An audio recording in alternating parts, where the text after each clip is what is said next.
Welcome to the podcast. My name is Jamie Knight, and I'm a realtor in Cajun country, Lafayette, Louisiana. The goal of this podcast is to provide massive value by bringing insider access to our area's top agents and find out how they've been able to achieve massive success in their business. My hope is that you take a few things away from their experiences to grow your own business. My guest today is Tim Macy, who originally started in the South with us in San Antonio, Texas, and is now living in Mystic, Connecticut. Tim, tell us a little bit about it, man. Welcome to the podcast. Man, thanks for having me on. I love jumping on these and talking to agents. God, there's so much fluff out there on like Instagram and TikTok and everything. Like I love the long form conversations. It's what, when I was getting started in real estate, it's all I listened to, right? All I listened to were real estate agents on podcasts trying to figure out how to do well in this business. So I love being on, man. Thanks for having me. Sweet, man. So tell us a little bit about San Antonio and then tell us like what you're doing now, man. So give us a little background of like what that looked like for you. Cause I know you've sold a lot of real estate and you've got your hands in a lot of things. So tell us like, give us a little bit of the background of like where you've been, where you are and what you're doing right now. Yeah. So I'm from Southeastern Connecticut originally. And then, I was in the Air Force and my last duty station was San Antonio. And so I got medicaled out of the Air Force and I was going through that process for, it took like 9 months or so. And so, my wife and I were kind of looking at life. We were, I don't know, I felt like we were really young. I don't remember how old we were, but, no kids, no nothing. And, getting out of this thing that I thought I was going to spend 20 years in, it was like, man, we're starting over. And I looked at Southeastern Connecticut and there just wasn't a lot of opportunity. It didn't feel like a great place to start over. So instead we started over in San Antonio. We love San Antonio. Like we only moved back up here for family because like we really love Texas and love San Antonio. But we didn't know anybody, and so getting into real estate didn't seem like the thing to do in an area where you don't know anybody. But it's one of those things where being like ridiculously optimistic and somewhat oblivious actually kind of helps sometimes, because It'd be pretty easy to get talked out of just getting your real estate license in a market where you don't know anybody. But I did. And, I was mowing lawns and driving Uber and doing whatever I could to make a couple bucks while I was getting my real estate license. But I was listening to the Bigger Pockets podcast just night and day. And then I was listening to a couple other ones. I don't even remember their names, like Real Estate Rock Stars and Mega Agents Live, I think. And there was like I just found them, And that's all I did was listen to podcasts and whatnot and read books and mow lawns and drive Uber. And then I started going to some real estate networking events. And I really want to get into investing. So I just started working with investors. So, finding them nasty hoarder houses, tracking down the owner and connecting them to these deals. And then I started early on, I just started going live on Facebook, just documenting these ridiculous houses that were full of trash and falling apart. And people liked it, like, I don't know why. They were commenting on it. And the biggest thing, Jamie, like when I think about it, they're like, hey, how do you know what to do? I'm like, go all in on the things that you're getting good feedback on. And people would be like, oh, dude, I see you online all the time in those crazy houses. And so I was like, okay, this is working. Me making these stupid videos on Facebook, like people are seeing them. And so I was working with investors, but I was selling $40,000 houses, $80,000, like the worst, the stuff that nobody else wanted to go near. Like you didn't want to, like I have pictures of some of these houses and like I probably have long-term health issues from spending too much time in them. But you're telling my exact story too, which is hilarious because like that's how I got into the business is I got in on investments and I still to this day represent a lot of banks in foreclosures and stuff like that. Like I'm selling a house for like $15,000 this week. I think that closed yesterday. Nice. I have a few more this week for like $45,000. Like you can't even find any of these things in another state, right? If you could buy a piece of dirt for that price, you would be happy, right? Yeah. So it's funny that you got onto that because that's how I started as well in the business. And it's not a glorious business, but hey, use what you got, baby. Hey, if people are digging you walking through these houses with trash everywhere, I mean, hey, that's a great way to start, man. You got to start somewhere. Well, you make me think about two different things. One, I think it's great to start in investments, and transition slowly into the normal retail stuff. And the reason is that when I started to help more traditional buyers and sellers, the fact that I knew so much about investing, right? I knew what a 1031 exchange was. I had flipped houses before. I'd done all this stuff. Like, they listened to me like I was a real estate expert. Like I built so much rapport with people because I had that investing foundation, where I talk to people now and they're like, oh, you know what? I want to get into investing. And like, they're starting from scratch, like how did you get this far without knowing all that about investing? The other piece is, I love the investing space because it's results driven, not relationship driven. And if I had a great investor who was a buyer, if I found them a good deal, I had a deal. Like, it didn't matter if they liked me, if they knew me, if I had a great relationship with them. Don't get me wrong, like, we love building great relationships, but investing's a results driven business, not this relationship driven business. And so it's just different. And I think that agents like want to go back to investing after they've built a traditional business, where, man, getting started in investing is just such a great place to start. Yeah, absolutely. And I got onto this topic with a friend of mine in the office the other day. He's a former military guy, former Marine guy. And I told him, I said, man, where do we fit as guys in the business, right? Which was kind of a weird topic to get onto, right? Because we ended up in like a really fun space to talk about, because like we don't think curtains are very cute. Like, I have to ask my wife, like, hey, does this shirt match this hat? Like we don't get into that whereas ladies in the business that's their thing, right? They can see this opening up with this light and this color and this new light fixtures and the countertops, and they know all the things, right? But for us as guys in the business, it's kind of like, it's fun to like come from the investor background, because you have the knowledge and the experience in that space, and you can kind of have the conversation more in the space of like, hey, this is a great investment for this reason, and these are the kind of dollars that you can put in that you'll double your dollar if you do this. So it's a great place to start, and it's fun that you have that experience. But I didn't know if you had that same experience, being former military, being a guy in the business, and having that same feeling of like, should I say things are cute, or what should I even say here, right? But No, it's, I will say, like, I love great design, and absolutely, I do too. But I was never a great designer, and so one of the things I quickly did was I saw the best looking flips on the market, and I could tell who had the best design. And so I went and found out who was designing their stuff, because a lot of times people were using outside designers for these nice flips. And I think it's important because, like you said, like, I'm the numbers guy, right? And I think one of the problems as agents we do is we try to be everything. And it's like, no, like, if you're a great numbers person, just go find a great designer. If you're unbelievable on the look and feel of things, like, go find somebody that's great at numbers that can help consult. But like, don't try to be great at everything, because then you tend to be great at nothing. Yeah. And then your clients can feel that they're like, this guy doesn't know what he's talking about. He's talking about drapes and colors. He has no clue what he's talking about. It's evident in that space too. So that's great. And so great in those point. situations, it's like, hey, like, this is the number. This is what we're going to do. This is our whole financial strategy, because that's what I'm good at. And then, you know what? I really need to bring so-and-so in, because they are unbelievable when it comes to staging and design and everything else. And like, they're the ones for that.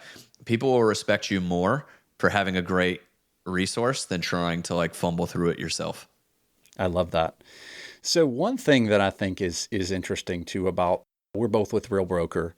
You've built, and this is going back to investment, you've built a very nice network at Real Broker, and that's become a very nice investment tool as far as generating some revenue for your family. So tell us a little bit about your network, how you built the network that you built, how long you've been at the company, and give some people some insight, because guys like me who are newer to Real and newer to growing a nice network here at the company and trying to grow the company. So tell us a little bit about that and that journey, and how you got to where you got ultimately. And you can share as much or as little as you want about all that. No. It's I mean, so much of what we've done to, and that's where, if people don't know, like, that's where most of my life is now.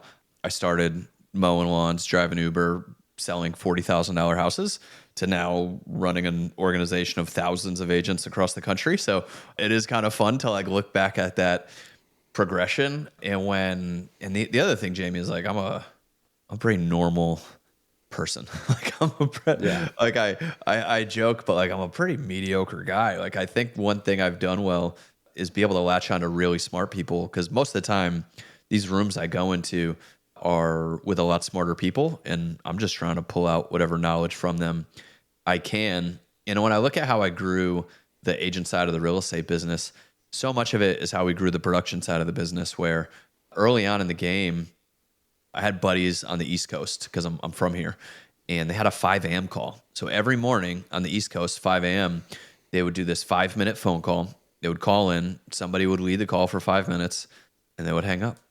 And it was this great accountability group for everybody waking up at 5 a.m. Well, I started one in Central Time because there wasn't one. And I had 30, 40, 50 agents sometimes on this 5 a.m. call every morning. I realized like there was a lot of people out there saying, hey, you should go do video. But then I would see people doing video that didn't really work. And it was just kind of like, hey, why don't we make a Facebook group where we're really talking about what's working in video, not just do it? And so I built this Facebook group, right? That ended up being a big group. I had a podcast where I was interviewing people, and people told me they liked it. So I kept doing it. I said, I'd say, I kept doing things and having agents say, hey, I like what you're doing. I'm getting value from that. And every time that came up, I just kept doing it. And that turned into a lot of agent referrals in my business. So when, I don't know, like in middle of my career, probably in production, it was like a third investors, a third was, Sphere and social media and different stuff. And then a third of it was agent to agent referrals, because I was doing all this stuff, helping out agents. And then what happens is I join a company like Real, and I've been pouring into agents and just helping agents, never asking for anything in return. And then, everybody wants to come ask me about Real. It's the same thing with our clients. Like, we would just pour into our clients, right? We had client events. We'd see something happen on Facebook. One of our clients is moving from California to Texas, and they're just having a time. Like, they're just having a really rough time. They're in the middle of moving and packing up their house. And so my wife hops on and orders them pizza delivered to the house from like the best pizza spot near their house. And they're just like, oh my God, this is like the nicest thing anybody's ever done for us. We had a client that was sick. Oh, this was like big in COVID. Like, people were getting sick, and we would Instacart stuff to their house, Like, we were just going above and beyond all the time, just pouring into our people. And then they would just, they just couldn't stop referring us business. And so it's the same thing kind of on the agent side. We've been able to grow this network of thousands of agents just by really showing up and trying to help agents as much as we can. And by doing that, people want to come work with us. Yeah, for sure. And it's so awesome that you guys and everybody I've met at the company has just got that servant heart, and they just like will do anything to help you. And like within a few minutes, I messaged you about being on the podcast, and you were like, hey, no problem, dude. I'd love to book it. Let's go, So, and everybody at Real who I've asked to be on the podcast, Jeremy Knight has been so awesome. Yeah. I've gotten to know him a little bit better. Greg Goad and Atlanta, Georgia. We got a great crew. Yeah. Oh man, it's such a great crew. I met a lot of these guys at the national convention. I went to Rise in Vegas last year, and I'm going to Orlando again. So it was just so awesome to be a part of it. I just feel like, once you've got this group of people who are just willing to say like, man, I'm not holding on to anything. Here is exactly what I'm doing. And if anything, here's where I'm hoping I could go. And they're literally just giving you the keys to the kingdom and saying, hey, Jamie, here is exactly what you need to do to grow your business to the great level. Yeah. And here's exactly what you need to do to make it on YouTube or make it with the podcast. I mean, even Sharon, when I met him in person in Vegas, he remembered I was an agent at Real that had a podcast. Yeah. From an email. And I'm like, this guy's got 25,000 agents at the company with him. And he knew that I was one of the guys that had a podcast. So he's asking me how it's going. Jamie, you need to incorporate video. He gave me all kinds of ideas, which is awesome, man. But like everybody from the company that I've met has just been totally awesome. And it's been an open playbook to like really make it. It's awesome. Yeah. And I think for me early on, that was a huge catalyst in my career, was just finding these agent communities where people poured into each other. They opened their book. Nobody held anything back. And I don't know if all agents find those communities. Like, I don't know if that's normal. I just was lucky enough to meet a couple people. They're actually part of the Tom Ferry ecosystem. And it's funny, like I love Tom and I love coaching, but most of the value of Tom Ferry coaching comes from that ecosystem, and like just making those relationships and making those friends in that ecosystem and just having people that would just like pour into you and just tell you everything. Cause I never found that in my local market. Like I go to some people in my local market and there's some nice people. I don't mind them, but the types that would really open up the playbook and just tell me anything I wanted to know, that was big because I love learning from people that are smarter than me to skip steps. And I got a ton of that done early on in my career because I was in some great communities. Yeah. So if an agent is listening to this thing, where should they start with the community? I mean, what do you think? I mean, let's just say you're an agent, maybe you're not at Real or you're at a different company. Yeah. Agents who are at Real, I always say, hey, get into the things that's already going on at Real. There's a lot. Seek it out. But agent who maybe is not at Real and they're listening to this podcast, I mean, what would you say would be a great place to start for them as far as their journey of getting connected and making some connections with some other top producing agents? Man, that's a good question. One, I mean, if you're listening to a podcast like this, I feel like you're already taking a good step in the right direction.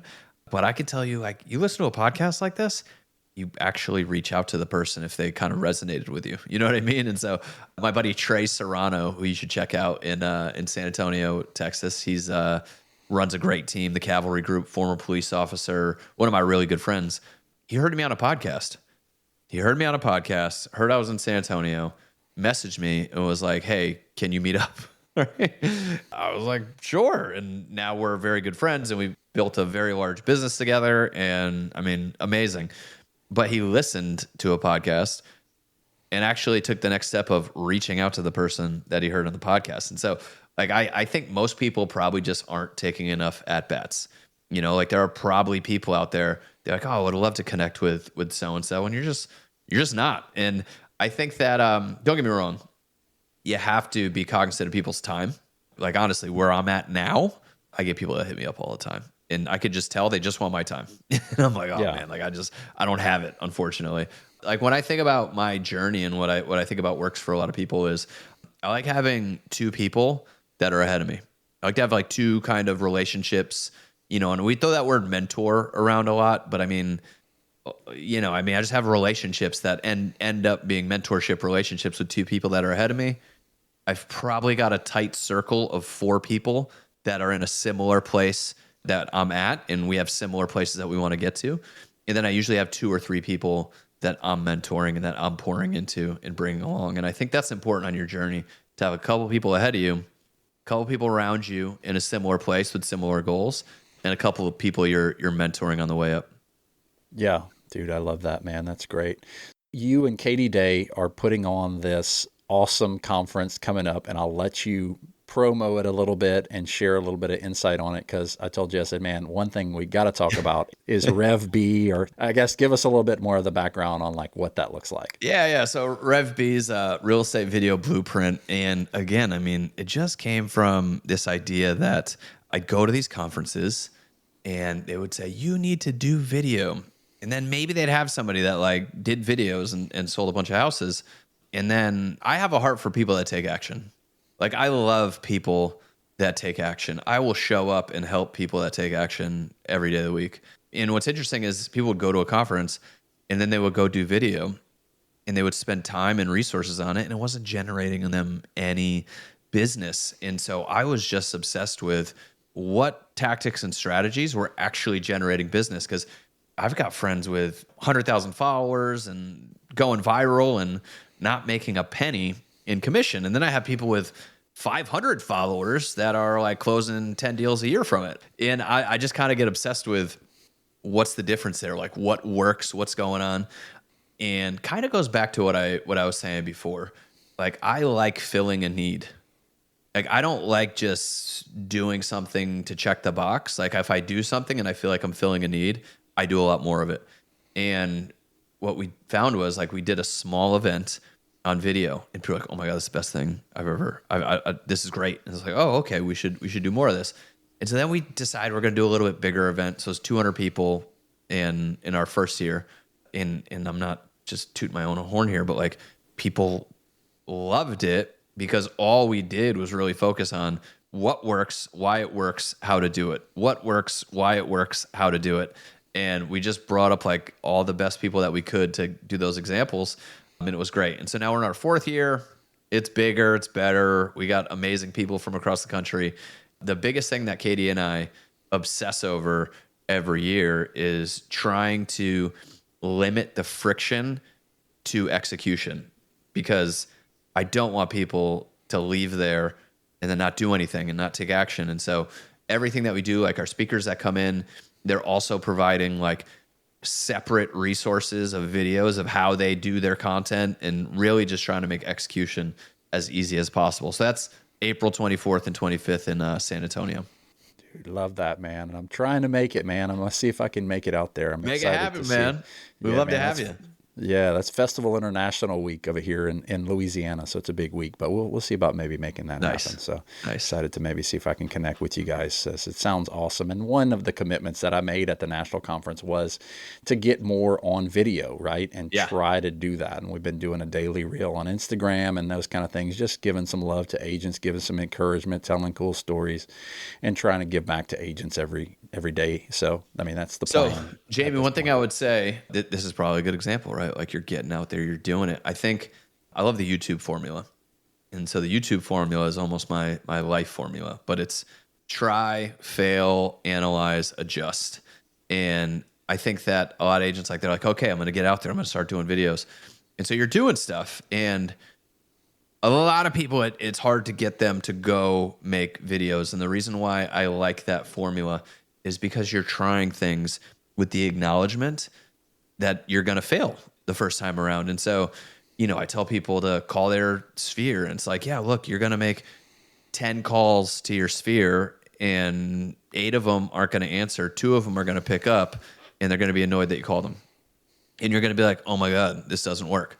But when you go into it saying, I'm going to try and fail, like you know, you're not surprised when it doesn't work out. But if you're putting out videos, right, like say you get in the rhythm and you're doing it, a lot of that money is in the analyze and adjust, because we see people make 10% improvements to get 10x results, because the way the algorithms are and everything else, like making your videos 10% better. You know what? I need to tweak this 10% better. I need to tweak this 5% better. All of a sudden, you just make some little tweak and you figure it out, and it takes off and goes nuts. And so I would encourage you, man, like I love that you're doing them, but then make sure you're spending some time in that analyze and adjust, because I think we like to set stuff on autopilot, but there's no autopilot. Like the world's changing, your audience cares about different things. And so making sure you're staying in that analyzing and adjusting, super important. Gotcha. Yeah, I appreciate that. No, that's great advice for sure. Go back in the analytics and take a look at what we're doing and what's working and what's not, and what videos did better than others. So yeah, man, I appreciate that. So let's take a little bit of a step back from 2024, right? And let's look at what did work maybe this year, and maybe something that you picked up at a video conference the video conference last year that you're like, man, that is working, and that is one of the best ideas that I'm seeing out there right now. Is there something that like jumps out at you as like a strategy? Let's talk about Instagram, I guess, for example. Is there something that jumped out at you lately that you're like, hey, love this idea, this is killing it, agents should really go check this person out? I think that a lot of times people will, like the algorithm's always changing. And I think people get frustrated with it because they're like, hey, I put this video out 6 months ago when I was crushing it. Now I'm doing the same thing and I'm not doing anything. So people get frustrated with the algorithm. Don't get frustrated with it. Just give it what it wants. And I like to keep an eye on how things are modifying. And so when I look at Instagram is going much more towards a TikTok-like algorithm. And what I mean by that is when you put something on TikTok, it has a pretty high chance of being seen by a bunch of people you don't know. Because TikTok doesn't really care who you're following or what you're doing. They just care that you like cats. And if Jamie posted a video about cats, they're going to show it to you. And it becomes more of an interest-based algorithm. And so what I would say is on Instagram, it's tough because Instagram used to be more of a content mix, more of a, hey, a little bit of personal, a little bit of real estate, a little bit of sports, and just this thing, which like if you go to my profile, that's a lot of what mine is. But what we're seeing are niched down Instagram pages that are hyper specific are growing really fast. I've got one that I've just been experimenting with in the last like 3 or 4 weeks where we're just posting local restaurant stuff, local stuff, just hyper local on Mystic, Connecticut. And we only have, I think, 133 followers on that account, but we're already up to reaching 21,000 people. Yeah, And love that. because it's so hyper local on what it's about, I know the people that it's reaching are local people. And so the thing that we're seeing work the most on Instagram is hyper local content. So we've got Bill Olson, right, who is just making local content about Charleston, South Carolina. And he's making videos about like the airport changes. Everybody wants to know about the airport changes. He's making videos about the development that's coming in. And what I love about Bill is it's not very highly produced. It's just that green screen effect where he puts the article up behind him and he's talking in front of it. Like it's not that hard, but he's hitting all these local things that people really care about. And so he's growing a local audience on Instagram. That's awesome. But like we talked about before, we want to drive business. And so what we find with our agents that are really crushing on Instagram with local content, the feed, so the reels they make, the pictures they post, the things they post in the feed are what grow the audience. And then the audience gets converted in DMs and stories. And so, I think a lot of people want to convert in the feed, meaning they want to make some post that's like, interest rates are going down. Like, call me if you want to buy a house, right? And they're ruining their feed because nobody cares. Like, that's not what people care about. People care about the development that's happening. People care about they're shutting down the school. People care about these issues, and that's what's going to grow your audience.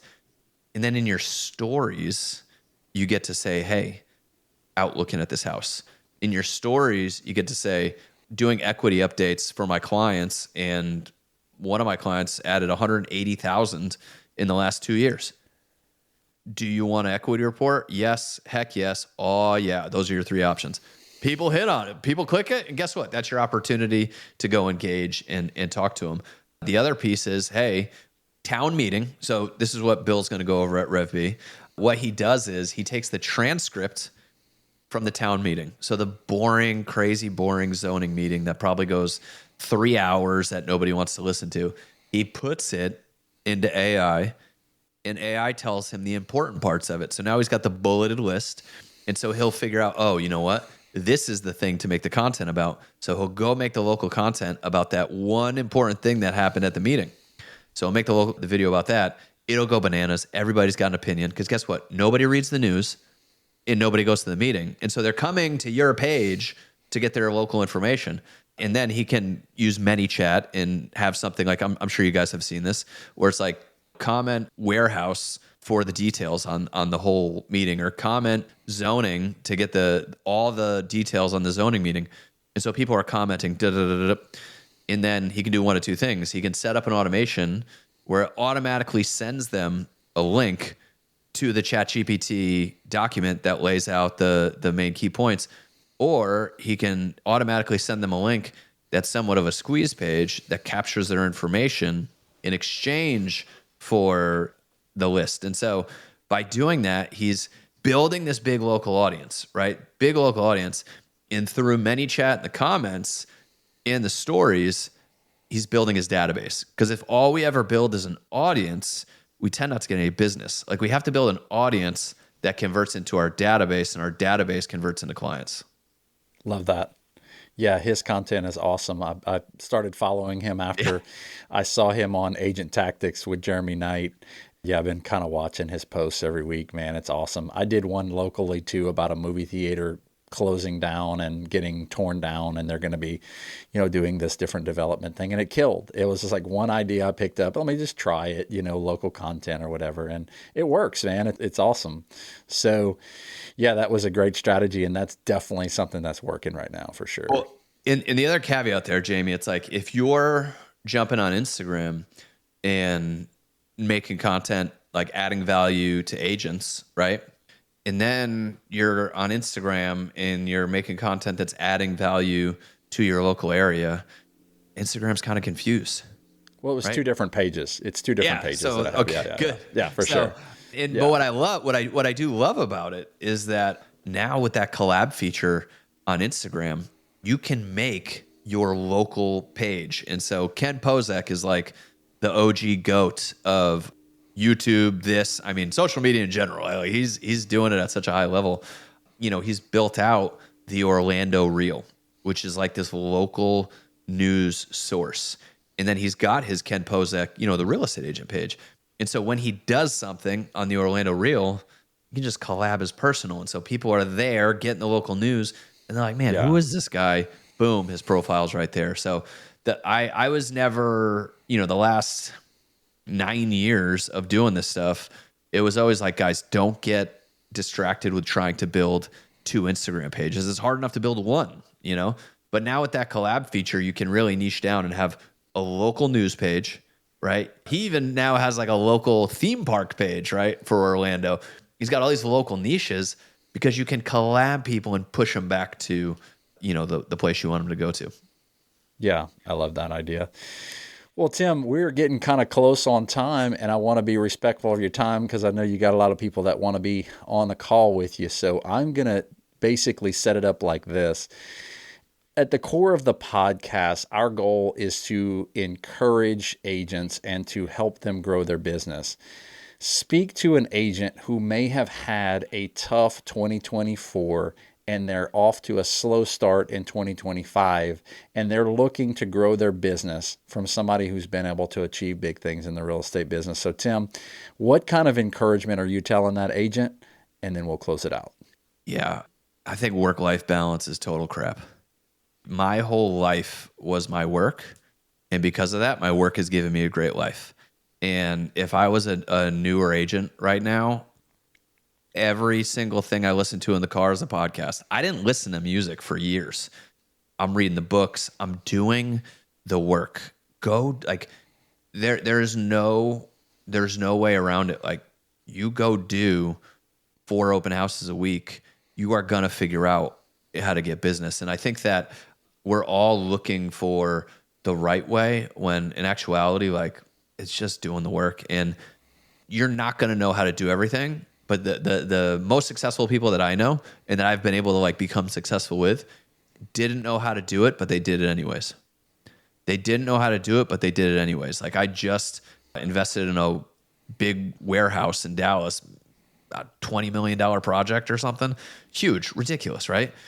We're just a bunch of guys who were broke and just figured out how to do it and not knowing how to do it. And so there's no excuse, like there's no other way around just doing the work.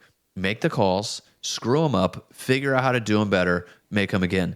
Do the open houses, don't get any leads, figure out how to do them and do them again. And just keep trying, failing, analyzing, and adjusting. And the more time you spend in your head trying to think about what you should do, and the more time you spend just doing, the better off you're going to be. Listen, if you're listening to this podcast and you're like in a rut or in a tough spot or whatever, remember this. There are people that are far dumber than you, not as good an agent as you, that are selling more houses and doing better than you because they just don't know any better. They just do the work. They just go out and just do whatever it needs. And a lot of us just overthink stuff. And so Alex Hormozy said, a focused fool will accomplish far more than a distracted genius. And so even though I love knowing my stuff, I love being a nerd for real estate, nothing replaces taking the action. Dude, that's awesome, man. That's a great place to leave it. So, guys, you guys go follow Tim on Instagram. Go follow Rev B's Instagram as well. They also have a podcast, so go check out the Rev B podcast. I've listened to a couple episodes, tons of value, tons of guys and girls that are doing amazing things on video. And definitely, man, go check out Rev B. Go out and support them in San Antonio, right? So, appreciate you, Tim, for being on the podcast, my brother. It means the world to me. Dude, thanks for having me on, man. All right, brother. Well, we're going to close it out. Guys, feel free to share this podcast with a friend, tag us, share it with a friend, give us a 5-star rating. We'd love to hear your feedback. And if you're interested in joining us or you have value that you'd like to share on the podcast, man, hit me up on Instagram. So anyway, we'll talk to you guys soon. And I hope that you guys have an amazing day.